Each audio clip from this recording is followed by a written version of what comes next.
Poultry उद्योग के पस्त होने के बाद से ही मक्का किसानों को दाम मिलने में मुश्किलें आ रही हैं। इसके अलावा एमएसपी पर मक्के की खरीद ना होने से भी किसानों को भारी घाटा उठाना पड़ रहा है। ये मामला मध्य प्रदेश के सिवनी जिले का है। यहाँ पर एक किसान ने 2 एकड़ जमीन में 30 क्विंटल मक्का पैदा किया। ये मक्का 980 रुपए प्रति क्विंटल के भाव से बिका, यानी किसान को कुल 29,400 रुपए मिले, जबकि 1760 रुपए प्रति क्विंटल की एमएसपी के आधार पर इन्हें 30 क्विंटल मक्के के 52,800 रुपए मिलने चाहिए थे। लेकिन इन्हें एमएसपी का लाभ कैसे मिल पाएगा जब इसकी उन्हें जानकारी ही नहीं है। आइए सुनते हैं। कितने एकड़ जमीन है आपके पास? 2 एकड़ जमीन है। उसमें आप क्या लगाते हैं खरीफ सीजन में? मक्का। अच्छा, मक्का बेच दिए आपने? हाँ जी। कितना मक्का हुआ था आपका इस साल? 30 कुंटल। 30 कुंटल बेच दिए जी। क्या भाव बेची? 980 रुपये। 980 रुपया कुंटल? जी। अच्छा, कितने का हुआ टोटल आपका 30 कुंटल मक्का? 29,400 रुपये। 29,400 का टोटल हुआ जी।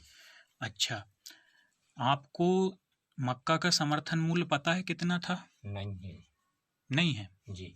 एमएसपी क्या होता है आपको पता है? नहीं है जी। और मक्का पर बातचीत करने के लिए हमारे साथ सिवनी मध्य प्रदेश से किसान हैं शिवम बघेल। उनसे बातचीत करते हैं। ये वीडियो उन्होंने ही बनाया एक किसान का। शिवम, स्वागत है किसान बुलेटिन में। आपने ये वीडियो जो बनाया किसान का, इसको हमने दिखाया है दर्शकों को। जरा इनके बारे में बताएं, ये किसान भाई आपको कहाँ मिले और आपको कैसे इनके बारे में पता चला, और जिस तरह से आपने घाटे का गणित लगाया है उसको जरा समझाएं।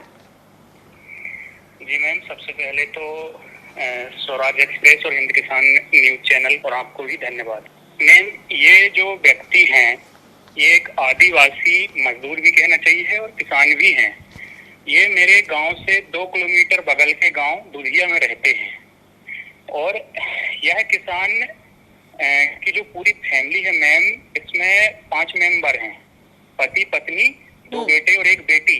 और ये 5 लोग जब हम मक्का की खेती करते हैं तो ये हमारे खेत में लेबर के रूप में काम करने आते हैं। तो मैं इनको पहले से जानता था, इनसे हमारे घरेलू जैसे संबंध भी हैं, अपनापन है। तो जब मुझे ये मक्का एमएसपी का हम लोग की आवाज बुलंद कर रहे हैं तो मेरे दिमाग में ये बात आई थी कि जो चाचा हमारे यहाँ काम करने आते हैं उनके पास भी 2 एकड़ जमीन है। तो मैं वही जानने गया था कि उन्होंने कितना मक्का बेचे होंगे और वो जो मजदूरी करते हैं उन्होंने पूरे साल भर में कितना पैसा कमाया होगा पूरी फैमिली सहित। जी। तो इसमें जो आपने आकलन किया है उसमें पूरा निकल के आया कि 30 क्विंटल में घाटा 23,000 रुपए का है और मजदूरी से ये लगभग 20 से 25,000 रुपए कमाते हैं। तो अगर सोचिए, अगर ये जो इन्होंने घाटा सहा, अगर ये इनकी कमाई में जोड़ दें तो ये कितने सुकून से बैठ सकते थे आज। हाँ मैम, इनको मजदूरी नहीं करना पड़ता, और यदि मजदूरी करते तो वो एक्स्ट्रा कमाई होती इनकी। इनका जो घाटा है तो वो घाटा की भरपाई करने के लिए इनको मजदूरी करना पड़ रहा है। आपको पिछले साल तक ठीक ठाक भाव मिले थे, लेकिन अब 900 रुपए प्रति क्विंटल तक भाव गिर गया है, जो पहले 1800 2000 तक का था।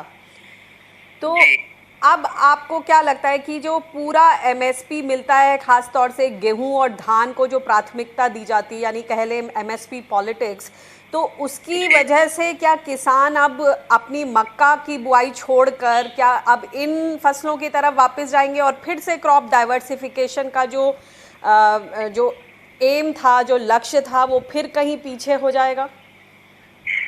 मैम देखिए, कुछ जगह रहती है जहाँ पर जो खरीफ सीजन में हम मक्का बोते हैं, पर कुछ जगह पर हम धान ही बो सकते हैं और कुछ जगह पर हम मक्का ही बो सकते हैं, क्योंकि ज्यादा बारिश होगी तो मक्का खराब हो जाता है और कम बारिश होगी तो फिर वहाँ पर धान खराब हो जाती है, धान सूख जाती है। और धान के लायक मैम पिछले 2-3 वर्षों से यहाँ पर बारिश नहीं हुई है। कम बारिश और ज्यादा बारिश में धान और सोयाबीन खराब हो जाती है, लेकिन मक्का सुइटेबल है किसानों के लिए, इसमें उत्पादन बेहतर होता है। ये कम बारिश और ज्यादा भी हो रहा है, तो इस बार भी किसान मक्का ही लगाएगा। इसको खरीदी करेंगे तभी किसान को कुछ फायदा होगा, नहीं तो अभी 17 से 18 हजार रुपया मक्का की खेती में लागत आ रही है।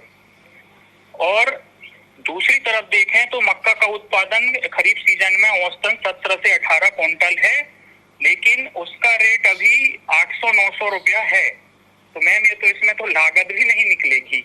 जी शुक्रिया इस इंसाइट के लिए, बहुत बहुत शुक्रिया। धन्यवाद मैम, थैंक यू।